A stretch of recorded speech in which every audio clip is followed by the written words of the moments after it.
Welcome to lucky vlogs. ತುಂಬ ದಿನಗಳಾದ ನಂತರ ಮತ್ತೆ ನಾನು ಲಾಂಗ್ ವಿಡಿಯೋ ಮಾಡ್ತಾ ಇದ್ದೀನಿ. ಬಿಕಾಸ್ ಸ್ವಲ್ಪ ಬ್ಯುಸಿ ಇದ್ದೆ. ನನ್ನ ಬರ್ಡೇ ಇತ್ತು, ನನ್ನ ಹಸ್ಬೆಂಡ್ ಬರ್ಡೇ ಇತ್ತು, ಅದಾದಮೇಲೆ ನಮ್ಮ ಫ್ಯಾಮಿಲಿಲಿ ಆ್ಯನಿವರ್ಸರಿ ಫಂಕ್ಷನ್ ಇತ್ತು, ಅದಾದಮೇಲೆ ಮತ್ತೆ ಇನ್ನೊಂದು ಬರ್ಡೇ ಇತ್ತು. ಸೊ ಅದರಿಂದ ಸ್ವಲ್ಪ ಬ್ಯುಸಿ ಇದ್ದೆ. ನಾನು ಯಾವುದೇ ರೀತಿ ವೀಡಿಯೋ ಶೂಟ್ ಮಾಡೋಕ್ಕಾಗಿರಲಿಲ್ಲ. ಸೊ ಅದಕ್ಕೆ ನಾನು ಈಗ ಮಾಡ್ತಾಯಿದ್ದೀನಿ.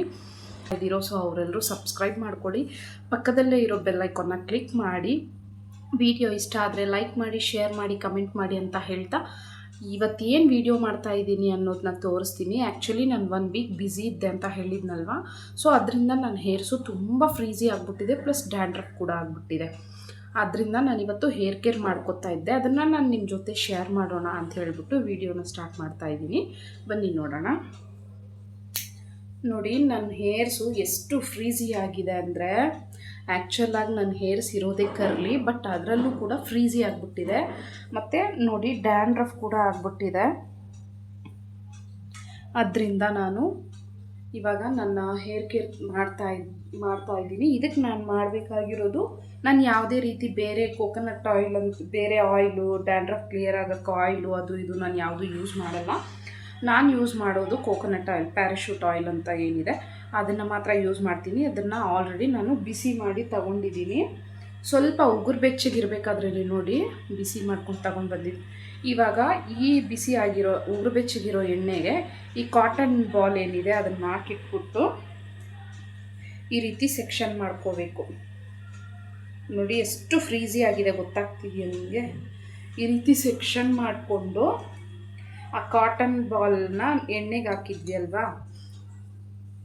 ಅದನ್ನ ಇಟ್ಕೊಂಡು ಈ ರೀತಿ ಸ್ಪ್ರೆಡ್ ಮಾಡಬೇಕು. ಹಾಗೆ ಇದೇ ರೀತಿ ಎಲ್ಲ ಕಡೆನೂ ಈ ರೀತಿ ಸ್ಪ್ರೆಡ್ ಮಾಡಬೇಕು, ಸೆಕ್ಷನ್ಸ್ ತೆಗೆದು. ಯಾಕಂದರೆ ಸ್ಕ್ಯಾಲ್ಪು ಡ್ರೈ ಆದಾಗ ನಮಗೆ ಡ್ಯಾಂಡ್ರಫ್ ಆಗೋದು ಸರ್ವೇ ಸಾಮಾನ್ಯ. ಸೊ ಅದರಿಂದ ಫಸ್ಟ್ ನಾವು ಎಣ್ಣೆನ ಈ ರೀತಿ ಸ್ಕ್ಯಾಲ್ಪ್ ಹಚ್ಚಬೇಕು. ಕಂಪ್ಲೀಟಾಗಿ ಎಲ್ಲ ಕಡೆ ಈ ರೀತಿ ಹಚ್ಬಿಟ್ಟು ಜೆಂಟಲಾಗಿ ಮಸಾಜ್ ಮಾಡ್ಕೋಬೇಕು ನಮ್ಮ ಫಿಂಗರ್ಸಿಂದ. ಈಗ ಫ್ರಂಟಲ್ಲೆಲ್ಲ ಹಚ್ಕೊಂಡ್ವಿ, ಈಗ ಬ್ಯಾಕ್ ಹಚ್ಬೇಕಲ್ವ ನಾವು. ಸೊ ಅದನ್ನು ಕೂಡ ಇದೇ ರೀತಿ ಇಲ್ಲಿ ಸೆಕ್ಷನ್ ಮಾಡಿಕೊಂಡು 2 ಭಾಗ ಮಾಡಿಕೊಂಡು ಮತ್ತೆ ಅದೇ ಕಾಟನ್ ಬಾಲಿಂದ ಎಣ್ಣೆನ ಇಟ್ಕೊಂಡು ಬ್ಯಾಕ್ ಸೈಡ್ ಕೂಡ ಈ ರೀತಿ ಮಾಡ್ಕೋಬೇಕು. ಆಮೇಲೆ ಇಲ್ಲೂ ಕೂಡ ಈಗ ಸೆಕ್ಷನ್ಸ್ ಮಾಡಿಕೊಂಡು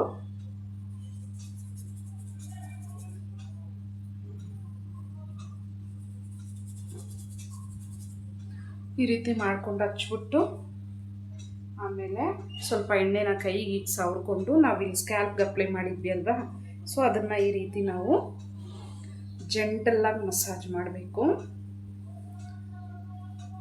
ನಾವೆಷ್ಟು ಜೆಂಟಲಾಗಿ ಮಸಾಜ್ ಮಾಡ್ತೀವೋ ಅಷ್ಟು ಆ್ಯಕ್ಟಿವ್ ಆಗಿರುತ್ತೆ ನಮಗೆ ಇಲ್ಲಿ ತಲೆಯಲ್ಲಿರೋ ನರ್ವ್ಸು. ನಾವು ಅರ್ಜೆಂಟಾಗಿ ಹಾರ್ಷಾಗಿ ಮಾಡೋಕ್ಕೆ ಮಾತ್ರ ಹೋಗಲೇಬಾರ್ದು. ಈ ರೀತಿ ಜೆಂಟಲಾಗಿ ನೋಡಿ ಮಸಾಜ್ ಮಾಡ್ಕೋತಾ ಇದ್ದರೆ ಆಟೋಮೆಟಿಕ್ಕಾಗಿ ನಿದ್ದೆ ಬಂದ್ಬಿಡುತ್ತೆ.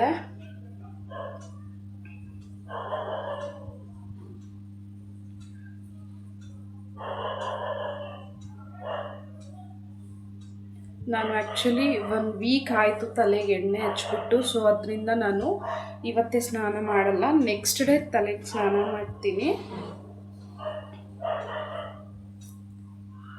ಹೀಗೆ ಮಾಡಿಕೊಂಡು ಇವಾಗ ಇಲ್ಲಿರೋ ಹೇರ್ಸ್ ಏನಿದೆ ಈ ಹೇರ್ಸಿಗೆ ಈಗ ನಾವು ಎಣ್ಣೆ ಹಚ್ಚಬೇಕು. ತುಂಬ ಜನರು ಮಾಡೋ ಮಿಸ್ಟೇಕ್ ಏನು ಅಂದರೆ ಈ ರೀತಿ ಜಸ್ಟ್ ಹಿಂಗೆ ಸೆಕ್ಷನ್ಸ್ ಮಾಡಿಕೊಂಡು ಹಿಂಗೆ ಹಚ್ಕೊಬಿಡ್ತಾರೆ.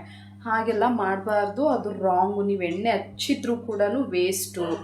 ಅದರಿಂದ ಫಸ್ಟ್ ಸ್ಕ್ಯಾಲ್ಪ್ ಯಾವಾಗ ನಮಗೆ ಹೈಡ್ರೇಟೆಡ್ ಆಗಿರುತ್ತೋ ಆಗ ನಮ್ಮ ಹೇರ್ಸ್ ಕೂಡ ಹೆಲ್ದಿಯಾಗಿರುತ್ತೆ. ಈ ರೀತಿ ಸೆಕ್ಷನ್ಸ್ ಮಾಡಿಕೊಂಡು 2 ಕಡೆ ಹೇರ್ಸ್ಗೆ ಎಣ್ಣೆ ಹಚ್ಚೋದನ್ನು ಕೂಡ ಕೆಲವರು ಹಿಂಗೆ ಮಾಡ್ತಾರೆ, ಹಂಗೆ ಮಾಡಬಾರ್ದು. ಎಣ್ಣೆನ ಈ ರೀತಿ ಹಚ್ಚಬೇಕು.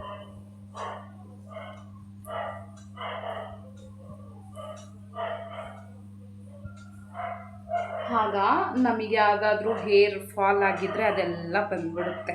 ನನಗಂತೂ ಈಗಂತೂ ಸಖತ್ ಹೇರ್ ಫಾಲ್ ಆಗ್ತಾಯಿದೆ. ಎಷ್ಟು ಹೇರ್ಸ್ ಹೋಗ್ತಿದೆ ಅಂದರೆ ತೋರಿಸ್ತೀನಿ ನಾನು ನಿಮ್ಗೆ ಲಾಸ್ಟಲ್ಲಿ ನನಗೆ ಎಷ್ಟು ಹೇರ್ಸ್ ಲಾಸ್ ಆಗಿದೆ ಅಂಥೇಳಿ. ಈ ರೀತಿ ಹಚ್ಕೋಬೇಕು. ಎಲ್ಲ ಇವಾಗ ಕಟ್ಟಾಗಿರೋ ಹೇರ್ಸು ಅಥವಾ ಫಾಲ್ ಆಗಿರೋದೆಲ್ಲ ಇರುತ್ತಲ್ವ, ಸೊ ಆ ಹೇರ್ಸ್ ಎಲ್ಲ ಬಂದ್ಬಿಡುತ್ತೆ. ಎರಡೂ ಕಡೆ ಇದೇ ರೀತಿ ಎಣ್ಣೆ ಹಚ್ಕೋಬೇಕು ನಾವು.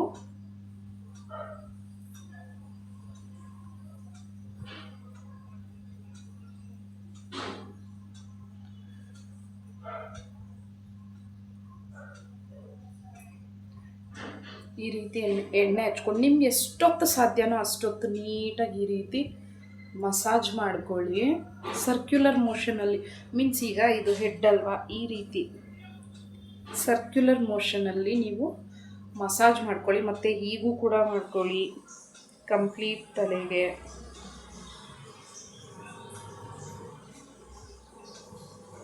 ಈ ರೀತಿ ಮಸಾಜ್ ಮಾಡಿ ಆದಮೇಲೆ ಯಾವುದೇ ಕಾರಣಕ್ಕೂ ಹೇರ್ಸ್ನ ಟೈಟಾಗಿ ಹಿಂಗೆ ಎಳೆದ್ಬಿಟ್ಟು ಹಿಂಗೆ ರೋಲ್ ಮಾಡಿ ಮಾತ್ರ ಯಾವತ್ತೂ ಕೊಂಡೆ ಕಟ್ಟಬೇಡಿ, ಓಕೆನಾ?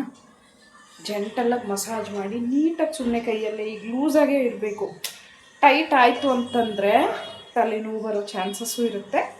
ಜಸ್ಟ್ ನೋಡಿ 1 ಟರ್ನ್ 2 ಟರ್ನ್ಸ್ ಇಷ್ಟು ಮಾಡಿ ಜಸ್ಟ್ ಹೀಗೆ ಮಾಡಿಬಿಟ್ಟು ಕ್ಲಿಪ್ ಹಾಕೋದು ಅಷ್ಟೇ. ಇದು ನನ್ನ ಹೇರ್ ಕೇರ್.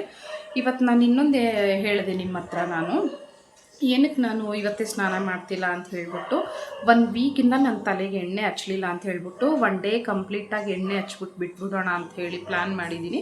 ಇಲ್ಲದೇ ಇದ್ದರೆ ನಾನು ಡ್ಯಾಂಡ್ರಫ್ ಆದರೆ ನಾನೇನು ಮಾಡ್ತಿದ್ದೆ, ಇದ್ದೇ ಕೊಬ್ಬರಿ ಎಣ್ಣೆಗೇ ನವರತ್ನ ಆಯಿಲ್ ಬರುತ್ತಲ್ವಾ, ಸೊ ಅದನ್ನು ಮಿಕ್ಸ್ ಮಾಡಿ ಅಪ್ಲೈ ಮಾಡಿಕೊಂಡು ಸ್ವಲ್ಪ ಹೊತ್ತು ಬಿಟ್ಟು head and shoulder shampoo green ಬರುತ್ತಲ್ವ ಅದನ್ನ ಹಾಕಿ ಸ್ನಾನ ಮಾಡ್ತಾಯಿದ್ದೆ. 1 ಟೈಮಿಗೆ ನನಗೆ ಎಷ್ಟೊಂದು ರಿಸಲ್ಟ್ ಬಂತಿತ್ತು, ಕ್ಲಿಯರ್ ಆಗೋದು ಗೊತ್ತಾಗ್ತಿತ್ತು. ಡ್ಯಾಂಡ್ರಫ್ ಕ್ಲಿಯರ್ ಆಗೋದು ನನಗೆ ಗೊತ್ತಾಗ್ತಾಯಿತ್ತು. 1-2 ಟೈಮ್ಸ್ ನಾನು ಆ ರೀತಿ ಮಾಡಿದ್ರೆ ಕಂಪ್ಲೀಟ್ ನನ್ನ ತಲೆಯಲ್ಲಿರೋ ಡ್ಯಾಂಡ್ರಫ್ ಕ್ಲಿಯರ್ ಆಗ್ತಾಯಿತ್ತು.